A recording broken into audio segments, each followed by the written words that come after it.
الحمد لله نحمده ونستعينه ونستغفره ونؤمن به ونتوكل عليه ونعوذ بالله من شرور أنفسنا وسيئات أعمالنا من يهده الله فلا مضل له ومن يضلل فلا هادي له وأشهد أن لا إله إلا الله وحده لا شريك له وأشهد أن محمدًا عبده ورسوله أرسله بالحق بشيرًا ونذيرًا بين يدي الساعة فمن يطع الله ورسوله فقد رشد ومن يعصيهما فإنه لا يضر إلا نفسه ولا يضر الله شيئا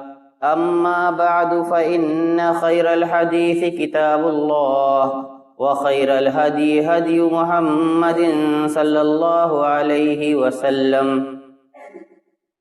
وشر الأمور محدثاتها وكل محدثة بدعة وكل بدعة ضلالة وكل ضلالة في النار. أعوذ بالله السميع العليم من الشيطان الرجيم. بسم الله الرحمن الرحيم. كذبت قبلهم قوم نوح وأصحاب الرس وثمود وعاد وفرعون وإخوان لوط وأصحاب الأيكة وقوم تبع كل كذب الرسل فحق وعيد. أفعينا بالخلق الأول بل هم في لبس من خلق جديد.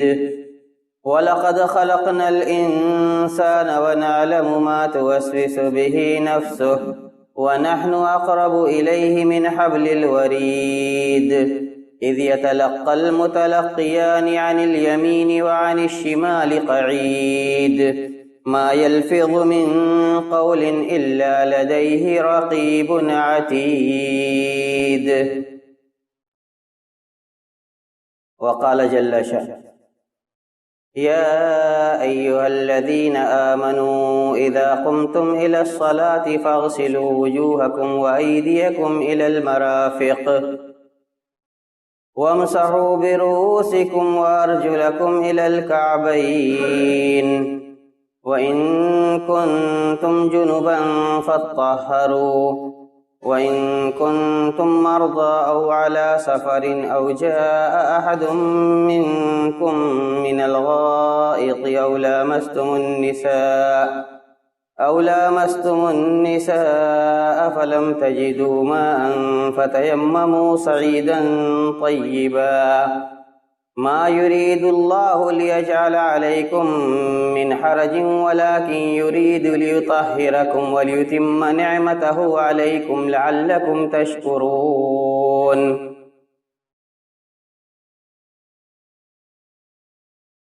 محترم اسلامی بزرگوں، نوجوان ساتھیوں، عزیز بچوں، دینی ماؤں اور بہنوں، اسلام اللہ تبارک و تعالیٰ کا پسند کیا ہوا ایسا دین ہے جو قیامت تک اللہ رب العزت نے بندوں کے لیے منتخب فرمایا ہے، اور اس کے علاوہ اگر کوئی کسی اور دین اور مذہب کی پیروی کرے گا تو اللہ رب العزت کے یہاں اس کی یہ بندگی، اس کی یہ مذہب پرستی کسی کام نہیں آئے گی. وَمَن يَبْتَغِ غَيْرَ الْإِسْلَامِ دِينًا فَلَن يُقْبَلَ مِنْهُ.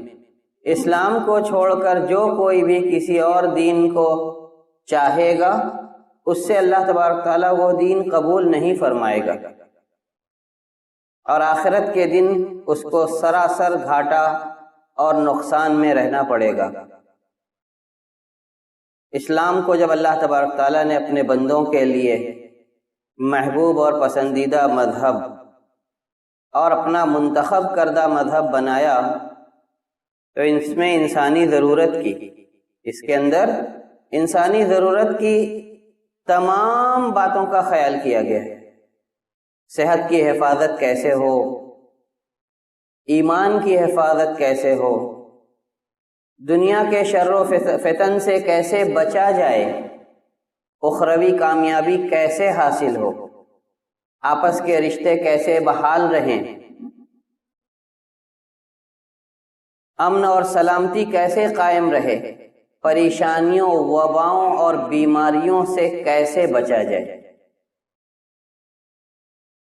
عبادات ایسی منتخب فرمائیں اور اس کے لیے ایسے اعمال منتخب کیے جو آپ کو تندرست رکھنے کے ساتھ ساتھ اللہ کی رحمت اور مغفرت اور اس کے اجر و ثواب کا حقدار بناتے ہیں۔ یہ پنجگانہ نمازیں جو بندے اور اللہ کے درمیان ایک سیدھا رابطہ اور تعلق قائم کرنے کا ذریعہ ہیں، وہیں ان نمازوں کے جو اور دنیاوی فائدے ہیں اگر ہم ان پر غور کریں تو کبھی بھی نماز سے غافل نہ ہوں۔ نماز کے لیے ہم وضو کرتے ہیں، وضو کے فوائد، وضو کے اجر و ثواب اور وضو کرنے والوں کا جو مقام اللہ رب العزت نے اپنے یہاں مقرر کیا ہے، اگر ہم وہ جان لیں تو سردی ہو، گرمی ہو، صحت ہو، تندرستی ہو، کسی حال میں بھی بلا طہارت اور بلا وضو کے کسی نماز کے لیے حاضر نہ ہو۔ دنیا آج صفائی ستھرائی اور ہاتھ اور چہرے اور ناک جیسے اعضاء کو صاف ستھرا رکھنے کی تلقین کرتی ہے۔ وجہ دنیاوی ہے۔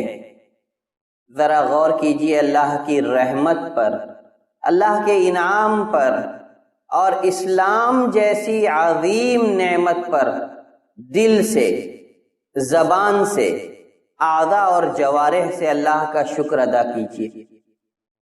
آج جو متعدی بیماریاں معاشرے میں پھیل رہی ہیں یا دنیا کے ایک خطے میں پھیلی اور اس انداز میں پھیلی کہ اس نے ساری دنیا کو حیران کر کے رکھ دیا ہے، خوفزدہ کر کے رکھ دیا ہے، اس بیماری سے بچاؤ کا طریقہ تو ماہرین طب بتاتے ہیں، ڈاکٹر حضرات بتاتے ہیں، لیکن علاج کسی کے پاس نہیں ہے۔ ایسے موقع پر غور کیجئے اللہ تبارک تعالیٰ نے کیا فرمایا، شفا اس کے ہاتھ میں۔ آپ جو بھی وسیلہ اختیار کرتے ہیں وہ شفا کے حاصل کرنے کے لیے، اور اسلام نے کہا کہ جائز اور پاک چیزوں سے علاج کرو اور ان کو اسباب سمجھو اور توکل اللہ تبارک تعالیٰ پر ہو کہ شفا دینے والا وہی۔ چھینک آنے کے وقت یہ ہدایت کی جاتی ہے کہ آپ کسی رومال میں یا کہنی کو منہ سے لگا کر کے چھینکیں تاکہ آپ کے چھینک کے ساتھ نکلنے والی نمی اور رطوبت دوسروں تک نہ پہنچے۔ ہمیں یہ آداب اسلام بھی سکھاتا ہے، اور ان بیماریوں کے پنپنے سے پہلے سے یہ ہمارے پاس موجود ہیں۔ کیوں؟ اس لیے کہ اسلام دین فطرت ہے، اور انسانی فطرت کو ہر کارآمد چیز کی طرف اللہ تبارک تعالیٰ نے رہنمائی فرمائی ہے، رسول اللہ صلی اللہ علیہ وسلم نے اس کو وضاحت کے ساتھ بیان کر دیا۔ پنجگانہ نمازوں کے لیے وضو کو شرط قرار دیا، اور بغیر وضو کے نماز نہیں ہوگی۔ وضو کے اندر ہم کیا کرتے ہیں؟ ہاتھ دھلتے ہیں۔ کسی بھی عضو کو دھلنے سے پہلے ہم بسم اللہ کر کے سب سے پہلے اپنی ہتھیلیوں کو دھلتے ہیں، اور اس کے بعد کلی کرتے ہیں، ناک میں پانی چڑھاتے ہیں، ناک جھاڑتے ہیں، اس کے بعد چہرہ دھلتے ہیں، پھر ہاتھ پاؤں دھلتے ہیں، سر کا مسح کرتے ہیں۔ یہ سارے اعضاء اگر غور کیجئے تو سب سے زیادہ بیرونی اثرات کو قبول کرنے کے لیے عام طور سے کھلے رہتے ہیں. آدمی کا سر اگر ٹوپی نہیں ہے تو کھلا ہے، ہاتھ پاؤں کھلے ہیں، چہرہ کھلا ہے. ان اعضاء کو دھل کر کے آپ مسجد میں آئیے. آج ماہرین طب ڈاکٹر حضرات بتلاتے ہیں کہ بچاؤ کا جو طریقہ ہے وہ یہی ہے کہ آپ اپنے ہاتھ پاؤں چہرہ ناک وغیرہ، جس کو وہ لوگ ٹی ایریا کہتے ہیں، دھل کر کے صاف رکھیں بلا کسی اضافی محنت کے. اخروی اجر و ثواب کے ساتھ ساتھ آپ اپنے آپ کو ان وباؤں سے بھی محفوظ رکھ رہے ہیں اگر آپ اپنے مقام کو پہچان رہے ہیں. اور آپ کا وہ مقام ہے مقام بندگی، اور بندگی کا تقاضا ہے اس وحدہ لا شریک کی عبادت جس نے آپ کو اس روئے زمین پر اسی وظیفے اور اسی کام کے لیے بھیجا ہے. جب آپ اللہ کے متعین کردہ وظیفے پر لگ جائیں گے، اللہ تبارک و تعالیٰ بہت سی آفتوں سے آپ کی حفاظت کا راستہ بنا دے گا. وضو کے جو اجر و ثواب صحیح حدیث کے اندر مروی ہیں، اگر ان پر غور کر لیا جائے تو کوئی بندہ وضو سے کبھی پیچھے نہ رہے اور نماز سے قطعاً غافل نہ رہے. غور کیجئے، اللہ کے رسول صلی اللہ علیہ وسلم کو جب کوئی مشکل معاملہ پیش آتا، کسی معاملے سے آپ گھبرا جاتے، کسی بات سے آپ پریشان ہو جاتے، تو آپ تیزی کے ساتھ نماز کے لیے کھڑے ہوتے. بلال رضی اللہ تعالیٰ عنہ کو آواز دیتے کہ بلال اذان دو، نماز قائم ہو، مجھے اس کے ذریعے سے سکون حاصل ہے. وضو کے کیا فوائد ہیں اگر ہم یہ اخروی ثواب اور فائدہ جان لیں تو وضو اور نماز اور اللہ کی بندگی سے کبھی غافل نہ ہو. حضرت ابو ہریرہ رضی اللہ تعالیٰ عنہ حدیث کے راوی ہیں، فرماتے ہیں کہ جب کوئی بندہ وضو کرتا ہے، ہاتھ دھلتا ہے، پانی کے قطرے کے ساتھ انگلیوں کے کناروں کے راستے ہاتھ سے کیے ہوئے تمام گناہ دھل جاتے ہیں. اسی طرح جب وہ ناک میں اور منہ میں پانی ڈالتا ہے کلی کرنے کے لیے، ناک صاف کرنے کے لیے، ناک اور منہ سے کیے ہوئے سارے گناہ جھڑ جاتے ہیں. چہرہ دھلتا ہے، چہرے کے گناہ جھڑ جاتے ہیں. ہاتھ پاؤں دھلتا ہے، پانی کے قطروں کے ساتھ ہاتھ پاؤں کے گناہ دھل جاتے ہیں. سر کا مسح کرتا ہے، بالوں کے کناروں کے راستے سر کے گناہ جھڑ جاتے ہیں. اور پھر جب بندہ مومن نماز کے لیے کھڑا ہوتا ہے اور خشوع و خضوع کے ساتھ نماز پڑھتا ہے تو وہ گناہوں سے اسی طرح پاک ہو جاتا ہے جس طرح اس دن پاک رہتا ہے جس دن وہ ماں کے پیٹ سے جنم لیتا ہے.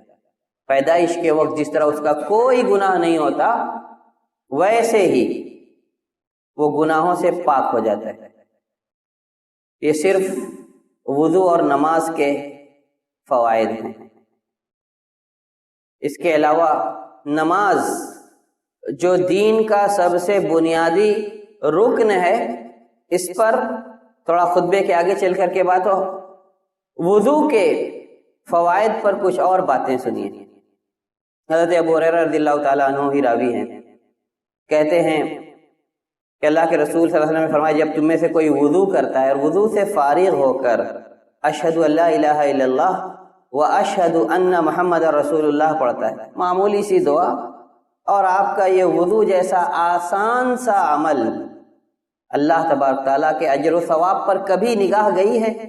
کبھی یہ جاننے کی دل میں خواہش پیدا ہوئی ہے کہ اس عمل کا اللہ تبارک تعالیٰ نے ثواب کیا رکھا ہے؟ کیونکہ یہی چیز آپ کے عمل پر ملنے والا ثواب جب آپ کی نگاہ میں رہے گا تو وہ آپ کو عمل کی طرف بلانے کا سبب اور ذریعہ بنے گا. اللہ کے رسول صلی اللہ علیہ وسلم فرماتے ہیں فتحت لہ ابواب الجنت الثمانیہ، اس کے لیے جنت کے 8 دروازے کھل جاتے ہیں. صرف وضو کر کے وضو کے بعد کی دعا پڑھنے سے وفی روایت ترمذی، امام ترمذی کی روایت میں اضافہ ہے کہ اللہم اجعلنی من التوابین واجعلنی من المتطہرین، کہ اللہ مجھے توبہ کرنے والوں اور طہارت اور پاکی اختیار کرنے والوں میں سے بنا۔ اس چھوٹے سے عمل کا ثواب اللہ رب العزت کے ہاں غور کیجئے کہ جس نے وضو کیا اور وضو کے بعد کی دعا پڑھی، فتحت لہ ابواب الجنت الثمانیہ، اس کے لیے جنت کے 8 دروازے کھل جاتے ہیں۔ لیکن ہم دنیا طلبی کے پیچھے پڑ کر اور دنیاوی ناز و نعم میں اضافے اور دنیا سمیٹنے میں ایک دوسرے سے سبقت لے جانے کی فکر میں اپنے بنیادی فرائض سے غافل ہیں، منہ موڑے ہوئے ہیں، اور اللہ کے اجر و ثواب سے محروم کر رہے ہیں اپنے آپ کو۔ اللہ کے رسول صلی اللہ علیہ وسلم ایک مرتبہ قبرستان میں داخل ہوئے اور آپ نے قبرستان کے لوگوں کے لیے، مردوں کے لیے دعا کی، سلام کہا ان کو، السلام علیکم دار قوم مؤمنین انا انشاءاللہ بکم للاحقون، کہ اے مسلمانوں کے مدفون لوگوں، تم پر اللہ کی سلامتی ہو، ہم بہت جلد آپ لوگوں سے ملنے والے ہیں۔ اور اس کے بعد آپ نے وددت لو اننی رأیت اخوانی، آپ نے تمنا کی، یہ خواہش ہے میری کہ میں اپنے بھائیوں کو دیکھ لے۔ صحابہ کرام آپ کے ساتھ تھے صلی اللہ علیہ وسلم، کہتے ہیں یا رسول اللہ لسنا اخوانک، اے اللہ کے رسول آپ کیا کہہ رہے ہیں، کیا ہم آپ کے بھائی نہیں؟ کہا کہ انتم اصحابی، تم تو میرے صحابہ ہو، وَإِخْوَانِيَ الَّذِينَ لَمْ يَأْتُوا بَعْدَ، میرے بھائی تو وہ ہیں جو ابھی اس دنیا میں ہمارے سامنے ہماری زندگی میں آئے ہی نہیں، میری وفات کے بعد آئیں گے۔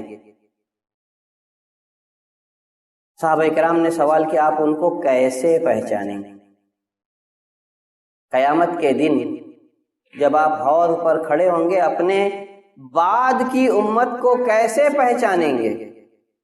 اللہ کے رسول صلی اللہ علیہ وسلم نے ایک مثال دی، کہا کہ کیا خیال ہے تمہارا اگر کسی آدمی کے پاس ایسے گھوڑے ہوں جن کے پاؤں اور پیشانی اور گھٹنوں پر سفیدی ہو، کالے گھوڑوں کے چمک ہو، ان کو بالکل ہی سیاہ اور کالے گھوڑوں کے درمیان چھوڑ دیا جائے تو کیا وہ آدمی اپنے گھوڑوں کے پاؤں اور پیشانی اور گھٹنوں کی سفیدی کو دیکھ کر پہچان نہیں لے گا؟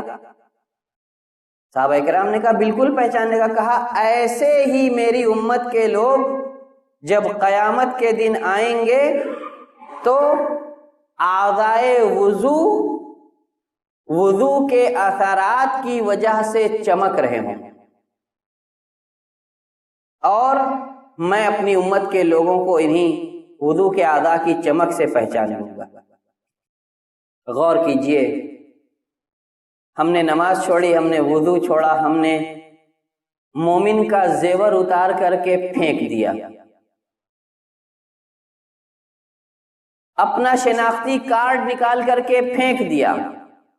آج شہریت کی شناخت کا مسئلہ ہے تو ادنا کاغذات بنوانے کے لیے پیسوں کی پرواہ کیے بغیر ہر چھوٹے بڑے آستانوں کا چکر لگانے سے ہم باز نہیں آ رہے، اور جو ہماری اخروی شناخت ہے اس کی کسی کو فکر نہیں۔ اللہ کے رسول صلی اللہ علیہ وسلم اعضائے وضو کے ذریعے سے پہچانیں گے۔ ایک دوسری حدیث ہے، بے عمل، غافل اور بد عمل امتیوں کو بھی لایا جائے گا جنہوں نے شریعت میں اپنے منمانی تبدیلیاں کی ہوں گی، اعضائے وضو میں چمک نہیں ہوگی، نماز سے وضو سے ان کو سروکار نہیں رہا ہوگا، فرشتے ان کو اللہ کے رسول صلی اللہ علیہ وسلم کے سامنے سے بائیں طرف ہانک دیں گے جہنم کی جانب۔ آپ فریاد کریں گے فرشتوں چھوڑ دو میری امت کے لوگ، چمک مدھم ہوگی، چھوڑ پکڑ نمازیوں والی، جیسے ہم لوگ پڑھتے ہیں، کبھی پڑھ لیا کبھی چھوڑ دیا، جمعہ میں چلے آئے، باقی دن اللہ کے حوالے، بہت غفور الرحیم ہے، لیکن وَكَذَلِكَ أَخْذُ رَبِّكَ إِذَا أَخَذَ الْقُرَى وَهِيَ ظَالِمَةٌ إِنَّ أَخْذَهُ أَلِيمٌ شَدِيدٌ۔ رب کی گرفت بھی جب آتی ہے نا، جب کسی بستی پر عذاب آتا ہے اللہ کا، تو وہ بڑا دردناک اور بڑا سخت ہوتا ہے۔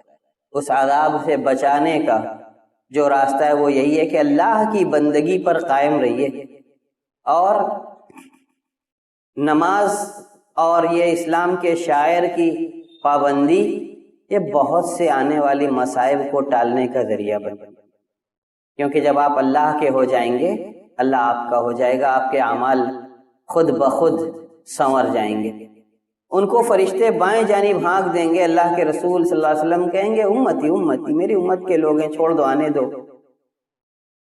ان سے کہا جائے گا کہ انک لا تدری ما احدثوا بعدک، آپ کو پتہ نہیں ان لوگوں نے آپ کے بعد دین میں کیا کیا نئی نئی چیزیں ایجاد کر لی۔ دین کے معاملے میں اللہ کے رسول صلی اللہ علیہ وسلم بہت غیور تھے، کبھی کسی سے اپنے لیے کوئی انتقام اور بدلہ نہیں لیا، لیکن جب اللہ کی حرمتوں کی پامالی ہوتی تھی تو آپ شدید غصہ ہو جاتے تھے۔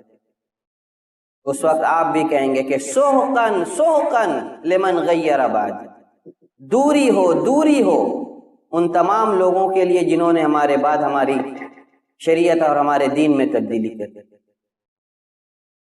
تو اگر اللہ کے رسول صلی اللہ علیہ وسلم کے پاس حوض کوثر پر جانا ہے، اپنی شناخت بنا کے رکھنی ہے، دنیا و آخرت میں ہر جگہ جب آپ کا تعلق دین سے اور اللہ سے نزدیک رہے گا، قریب رہے گا، مضبوط رہے گا، آپ کے کام اللہ تبارک تعالیٰ کے ہاں بہت آسانی سے دنیا و آخرت دونوں جگہ انجام پاتے چلے جائیں گے۔ الذین آمنوا ولم يلبسوا ایمانہم بظلم اولئک لہم الامن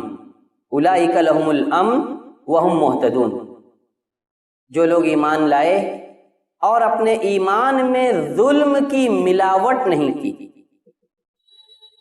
ایسے ہی لوگوں کے لیے امن و امان ہوگا اور یہی لوگ ہدایت پر رہیں گے۔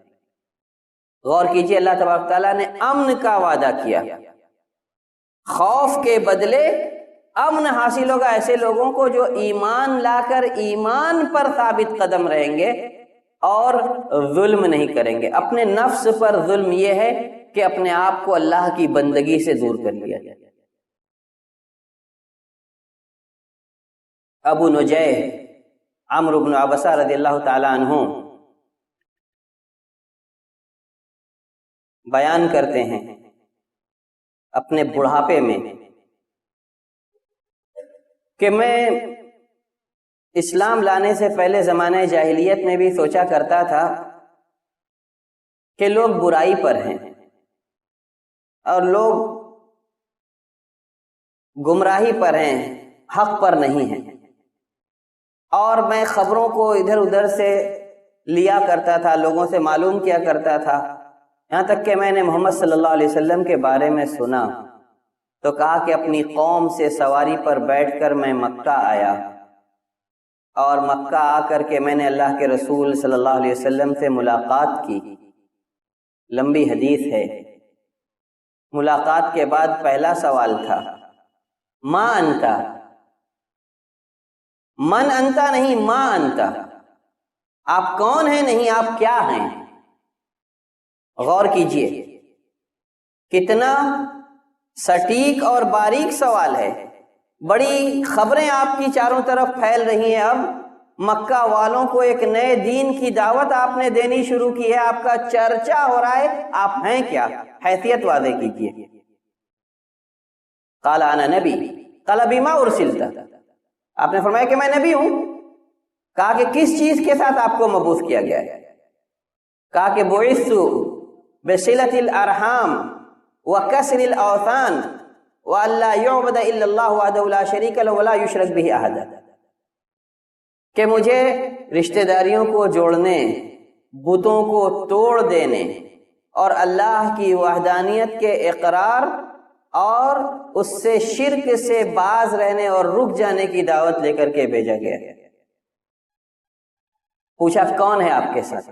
من معک، آپ کے ساتھ کون ہے؟ اس وقت آپ صلی اللہ علیہ وسلم کے ساتھ ابو بکر اور بلال رضی اللہ تعالیٰ عنہما تھے، تو آپ نے فرمایا حر و عبد، ایک آزاد ہیں اور ایک غلام۔ حضرت عمرو بن ابسہ بیان کرتے ہیں کہ جس وقت میں نے اللہ کے رسول صلی اللہ علیہ وسلم سے ملاقات کی تھی، وہ چھپتے چھپاتے پھر رہے تھے، جو رآہ علیہ قوم، اور ان کی قوم کے لوگوں کی ہمت ان پر بڑی ہوئی تھی، جو چاہتا آپ کے ساتھ کرنے کا ارادہ کر لے جاتا۔ کہا کہ میں نے آپ کے صحبت کی خواہش ظاہر کی کہ میں آپ کے ساتھ رہنا چاہتا ہوں۔ کہا آج تم اس کی طاقت نہیں رکھو گے، چلے جاؤ اپنی قوم۔ اور جب لوٹ کر کے یہ پتہ چل جائے کہ میں اب غالب آ گیا ہوں، میری پوزیشن مضبوط ہو گئی ہے، اسلام لوگوں نے قبول کر لیا ہے، تب میرے پاس واپس لوٹ کر کے آنا۔ کہتے ہیں کہ پھر بہت دنوں کے بعد میری قوم کے کچھ لوگ مدینہ تشریف لے گئے، اور جب لوٹ کر کے آئے تو میں نے ان سے پوچھا کہ محمد صلی اللہ علیہ وسلم کے بارے میں بتلائیے، تو ان لوگوں نے کہا کہ وہ ان کا معاملہ تو اب غالب آ گیا، اور لوگ بڑی تیزی کے ساتھ اسلام قبول کر رہے ہیں۔ پھر یہ مدینہ آئے، اللہ کے رسول صلی اللہ علیہ وسلم کے ساتھ رہے، اور آپ صلی اللہ علیہ وسلم سے وضو اور نماز کے طریقے سیکھے۔ وضو کی وہی فضیلت جو آپ نے پچھلی احادیث کے اندر سنی، آخر عمر میں بیان کیا۔ میں نے کہا بڑھاپے میں یہ حدیث بیان کر رہے ہیں۔ حضرت ابو امامہ باہلی رضی اللہ تعالیٰ عنہ نے ان کو ٹوکا کہ دیکھ لو ابو نجیح کیا بیان کر رہے ہو؟ کہا کہ میری ہڈیاں کمزور ہو گئیں، جسم ڈھل گیا، عمر اتنی ہو گئی، اگر میں نے اس حدیث کو بارہا اللہ کے رسول صلی اللہ علیہ وسلم سے نہ سنا ہوتا تو آج میں بیان نہ کرتا۔ یہ صحیح مسلم کی روایت ہے، اور اللہ کے رسول صلی اللہ علیہ وسلم نے اس میں بھی نماز کے ہر رکن کی فضیلت بیان فرمائی اور وضو کی فضیلت بیان فرمائی۔ لہذا دنیا و آخرت کی فلاح اور کامیابی اگر ہم چاہتے ہیں تو اس کا اکیلا اور واحد راستہ دین سے ہو کر کے گزرتا ہے۔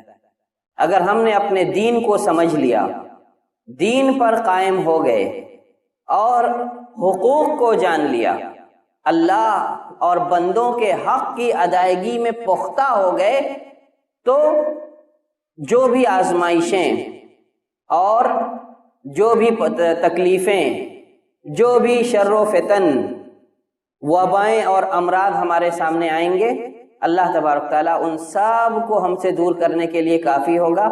اس کا یہی ہم سے سوال ہے، الیس اللہ بکاف عبدہ، کیا اللہ اپنے بندوں کے لیے کافی نہیں ہے؟ لیکن سوال یہ ہے کہ کیا ہم اللہ رب العزت کی قدرت کو اور اللہ رب العزت کو یہ مانتے ہیں، رب اور الہ ماننے کا مفہوم سمجھتے ہیں کہ وہ ہر شدائد اور مصائب اور پریشانی اور آزمائشوں کے وقت ہمارے لیے کافی ہوگا؟ اللہ پر ایمان مضبوط کرنے اور اللہ کی بندگی پر اپنے آپ کو جمانے، اللہ کے حقوق کی ادائیگی اور آپس کے جو حقوق ہیں ان کی ادائیگی کی فکر کیجئے، اور اللہ تبارک تعالیٰ ہمارے لیے کافی ہوگا۔ یہ اللہ تبارک تعالیٰ کا ہم سے وعدہ ہے، اور اس وعدے پر یقین اور توکل رکھنے کی ضرورت ہے۔ اللہ تبارک تعالیٰ ہمیں شاعر اسلام کو سمجھنے اور اس کے فوائد پر نظر رکھنے اور ان کو انجام دینے کی توفیق عطا فرمائے۔ اللہ ہمارے بیماروں کو شفا دے، قرض داروں کو کے قرض کی ادائیگی کی سبیل پیدا کر۔ اللہ تبارک تعالیٰ تو ہمارے اوپر آئی ہوئی تمام مصائب اور پریشانیوں کا ازالہ فرما دے۔ اللہ تبارک تعالیٰ تو ہمیں ایک کر دے، نیک کر دے، ہمیں اپنے دین پر جمع دے، اور صرف اپنے در کا سوالی بنا کر رکھ، جب تک اس جہان فانی میں زندہ رکھ، ایمان اور اسلام پر قائم و دائم رکھ، اور جب اس جہان سے جانے کا وقت آئے تو کلمہ اخلاص، کلمہ ایمان پر ہمارا خاتمہ ہو۔ اقول قولی ھذا واستغفر اللہ لی ولکم ولسائر المسلمین من کل ذنب فاستغفروہ انہ هو الغفور الرحیم۔